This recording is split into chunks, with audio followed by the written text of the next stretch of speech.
It's Laura Eubanks and Bentley the Succulent Dog with your succulent tip of the day and Walkabout Wednesday in my mid-March Vista backyard garden. And it's been a minute, guys. Got some new things to share with you. Thanks. I just want to start off by thanking everybody that attended our Succulent Tapestry 101 Zoom presentation last Sunday. Big fun, and we will be doing another the end of April, so stay tuned for that. Meanwhile, I just thought you would like to see Bentley. Haven't seen him in a while. He's doing great. He's 10. Bentley had a birthday in March, early this month, so he is 10 years old. And the garden, I haven't been a very good garden mom, guys. I haven't been out here hardly at all lately. Just been really busy. And Greg and I and Hannah went on a cruise to Mexico, and I don't know, just doing other things. But look at my pillow. This is not the greatest time of day, is it? It's so bright. Look at the blooms coming on the Pilosocera, super cute. And my Petalanthus bracteatus has decided to go dormant. It's gotten a little chilly here at night, so she has dropped all her leaves, which is fine. Those will come back on as soon as it warms up. I followed your all advice, and I started watering my white rhino more, and it is starting to grow. So thank you for that tip. I was just afraid of rotting it, but this is like in literal pumice, so there's no way I'm gonna rot it. The water just rolls right through. So many beautiful things on the collectible table, and so many things that I have identified out here that I need to address. Starting here, you can see weeds. We had a family of rabbits last year. And I know you're thinking, oh no, but those rabbits ate all my weeds down to nubs in the garden and didn't touch any of my plants. I don't know, that's gotta be good karma, right? I don't know how that happened, but they're not here this year, so I have to pull these myself. I don't mind, but I haven't done it. I just wanna point out, I want you to note how all of my little tiny rock top dressings have stayed in place. This makes me very, very happy. We had a lot of rain, a lot of wind. Like I said, I have not been out here. You can see the weeds and the detritus and the pine needles from the golf course, but my rock has stayed put. I'm really, really happy about that. Also, you suggested that I water my mammillaria. I was afraid to do that too for the same reason as the rhino. I didn't want to rot it. But I have been, you know, when I come out and sprinkle my garden about once a week, I've been hitting the mammies too, and they are really happy. So thank you for that tip. One thing that I do want to come out here and do as soon as the blooms die back is, yeah, tough guy, I know. I want to get after the sedum. These are really pretty, but they're overtaking. Now I have this incredible little glass grotto in here that I love so much. And I've got some gems down in there that were gifted to me by a follower. And the sedums are growing over and covering all of this up. So I wanted to remove that stand of sedum right there. Look at my little baby necklace, my stacking crassula. Isn't that so cool? How that is just growing. I never use this plant because I don't know, it just seems small and kind of insignificant, but wow. Hardly small or insignificant, and I think it just is beautiful in my coral reef. My silver fox up there, Mangave, is throwing off tons of pups, and this little Macrocarpa, Petalanthus macrocarpa, I love this here. It's just not really doing anything, which is great. I don't want it to. I wanted it just to stay there and be exactly what it is. So yes, very happy about that. I have my mammillaria. You know, I went on a mammillaria kick last year. I'm still on it. And they're so slow growing, aren't they? This one has thrown off some little babies. So it'll be really interesting to see how that goes this year. This is a Mangave praying hands, and I got it from that incredible Walter's nursery in Michigan.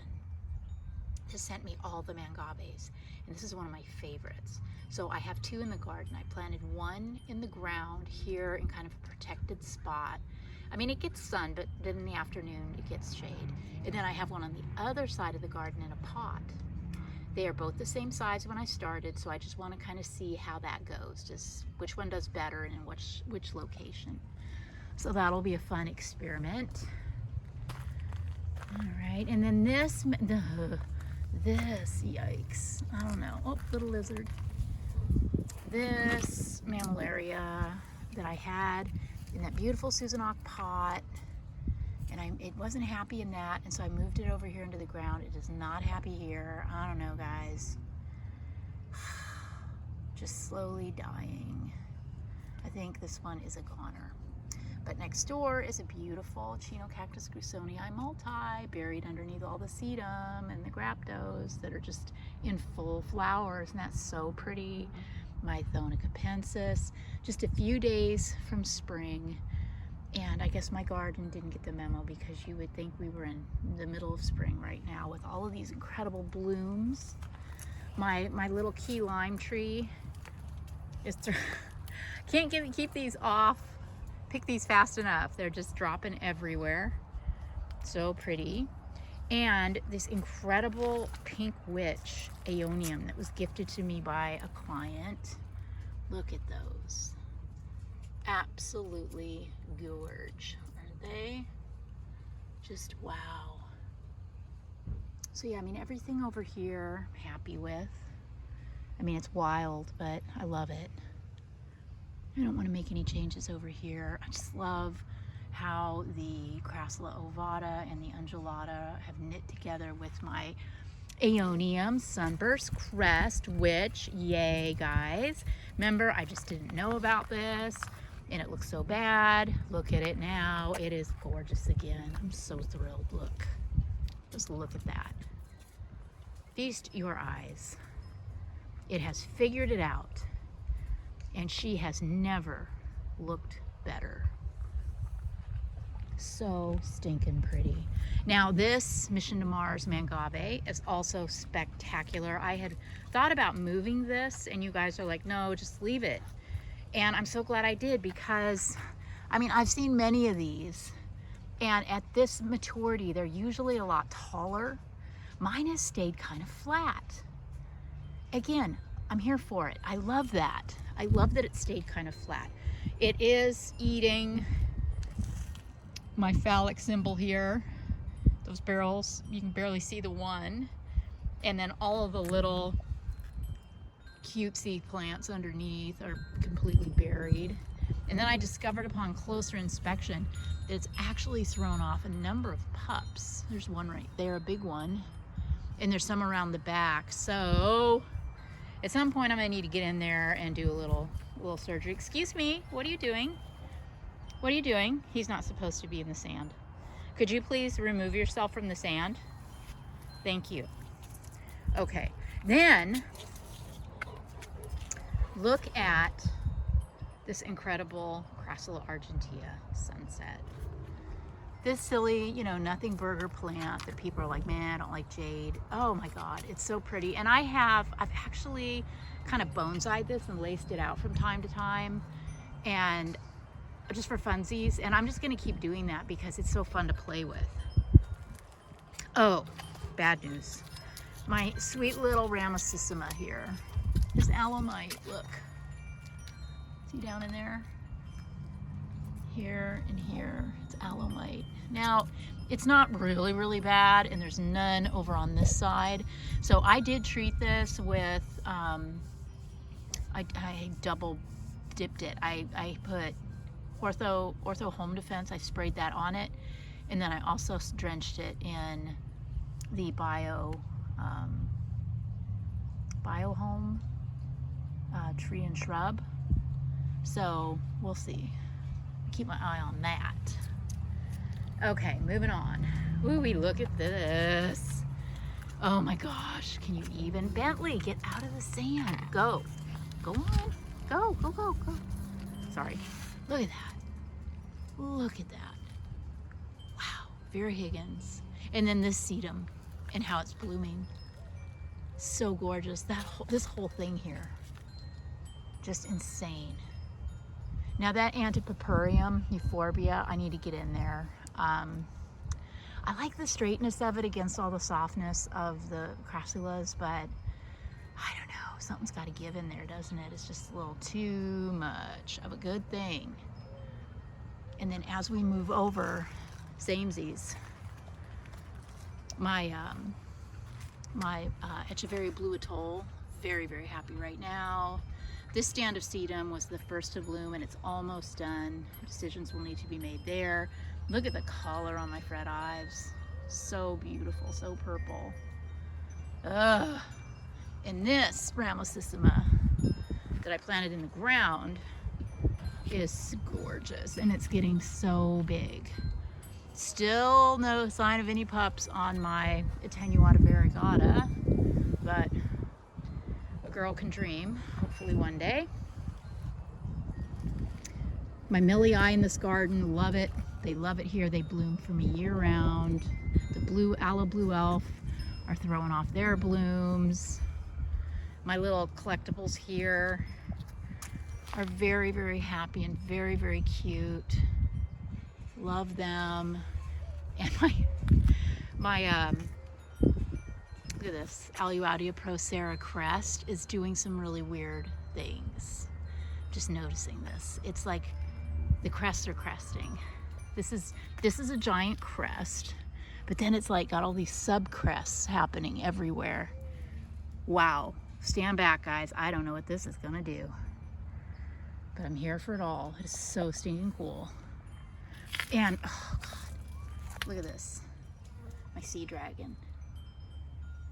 Some people don't like the credunculated succulents, but I do. And this Euphorbia snowflake that was my pride and joy, and so many of the pieces rotted, but the ones that survived seem to be fine.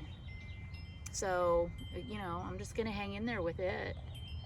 And my clam, she's looking beautiful. My agavoides, Echeverria agavoides are all in full bloom. So stinking pretty. This Aloe tongaensis, I'm also debating getting in there and lacing it out a little bit. It's so thick, it's so dense, but again, I'm kind of torn. I absolutely do not want it to be hacked up, but sometimes a plant that's really, really thick like that, that thickness inhibits air circulation and it can be kind of a magnet for pests and even disease. So I don't know, we'll see. I don't know. This cotyledon, it's beautiful, but it is just taking over. And the tomentosa here is so happy. And the variegated agave, little variegated agave that I didn't know about, you know, still looking so good. Oh boy, I've got some weeds to deal with here. Oh, look at all these weeds in this pot. And then back here, I think this might be the biggest weed I've ever seen in my garden. It looks like a tree. Don't worry, I'll get back here, I promise. One of these days. Oh, and Bikini Bottom. Goodness sakes, let's put this guy back. I have lots of weeds to get after here. Look at that.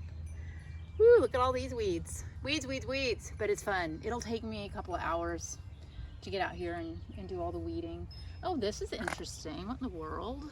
Some little critter came in here, it looks like, and did, excuse me, thank you. Look at that. Did some digging right here and just knocked dirt all over my rock. So I'll need to get in here and tidy that all up. Aeonium kiwi is gorgeous, isn't it? And my Gymnocalacium. Love that plant. Wow. Wow, wow, wow. Okay, moving on. My ghosties. I thinned these, believe it or not, a couple of months ago. And they're just, look at all these crests. They're just growing like crazy. Pretty, pretty. Ooh, ah. Yeah, the Vera Higgins is stunning right now.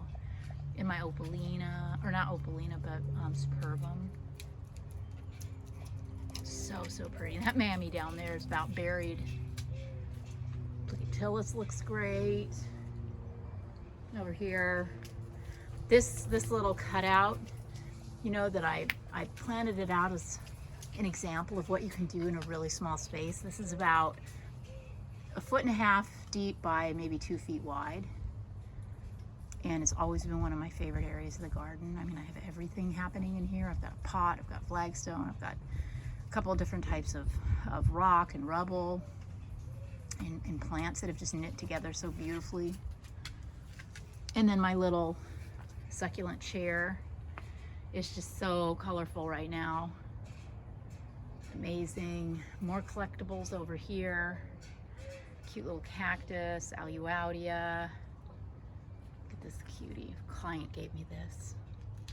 Isn't that the neatest thing? Oh, look at that. Right? Super cool. Oh, here is the praying hands in the pot. So we'll see who does best. I've got my money on the praying hands in the ground, but we'll see. Okay, moving around the corner. Oh, my Mangave pineapple punch. Look at that. Can you stand it? Isn't that insane? The color is just insane. So I have 2 of these in my garden, one here, and then I have one over by the fountain. Again, experimenting with microclimates. Look at Tough Guy over here. Oh no. Whoa! Oh. A golfer just hung hard right and sent a golf ball flying over. I heard it bounce off something over here. I don't know where it landed, but that was exciting. Dang, what a whiff. Guys, the fairway's way over there. I mean, I saw that golf ball just flying for me. My life flashed before my eyes. That was so exciting. I mean, I'll show you my bucket of balls. Check this out, okay? So these are all the ones I've collected in the 1.5 years that we've lived here. But I've never seen one actually get hit into my yard before. So that was a first. How exciting. Okay, moving on with the tour. Look. All right, so this spiralis had turned kind of yellow. So I put some fertilizer in there. I actually just used the citrus fertilizer that I use for the lemon tree because it's all the fertilizer I had. I stuck it in there and watered it in, and it's starting to green back up. This guy, which turns purple, this color, when stressed, is starting to color beautifully for me. And look at this sweet mammillaria with all of its little blooms. Gosh, and another Victoria Reginae compacta. And then that's a pot back there that has the Aeonium sunburst in it. There's an orange pot. It's in an orange pot. I don't even know. I mean, this is just so over the top. I don't even know where to begin. But we'll get there, won't we? One of my favorites. Look at that thing. And then check out this Harmsii ruby slipper. Oh, right. And my Agavoides behind it. So gorgeous. And my Ruchia should be budding and throwing off some flowers soon. And then my variegated Aloe Hercules that was a gift for Christmas from Greg. That beautiful variegation, so beautiful.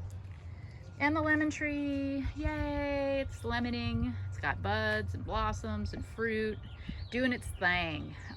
These are freesia. I had thrown some freesia bulbs in there 10 years ago. This has been upplanted twice since, and the bulbs just keep making a comeback. I keep yanking them out because I feel like they're competing, you know, for nutrients. So when the lemon tree was kind of sick, I you know, just thought, well, let me pull out the freesia. Maybe that'll help if there's not that competition, but it just keeps coming back. And then there's Ursula. She's looking great. Got that from Al at Botanic Wonders. Let's see, and then over here, my garden boots that I planted out when we moved in, my old boots with the lycopoidioides and various and sundry other little cuties in there. The grapefruit. Okay, guys, so, remember I told you that it was, I wasn't sure because it's really not doing anything. Look at all the buds on the grapefruit. So hopefully these will get pollinated and I'll get some fruit, because I haven't had a single grapefruit since we moved into this property a year and a half ago. So hopefully that'll work out. Oh, and here is my Mangave Falling Waters. Isn't she a beauty? Yeah, all right. Okay, and then here is the Pineapple Punch Mangave, the other one. Okay, so that's it. That's the walk around. Thank you guys all so much for walking with me through the garden. We are going to break ground tomorrow on a new front yard project, so keep your eyes open for that. We're going to be in Santee on a huge project. We're going to be down in Bird Rock in La Jolla on a phase 1. We've got lots of seasonal maintenance coming up, and then again there's going to be the Succulent Tapestry 101 live with me at the end of April. So lots of things in store. Hope to see you all at everything. I love you guys. Bye.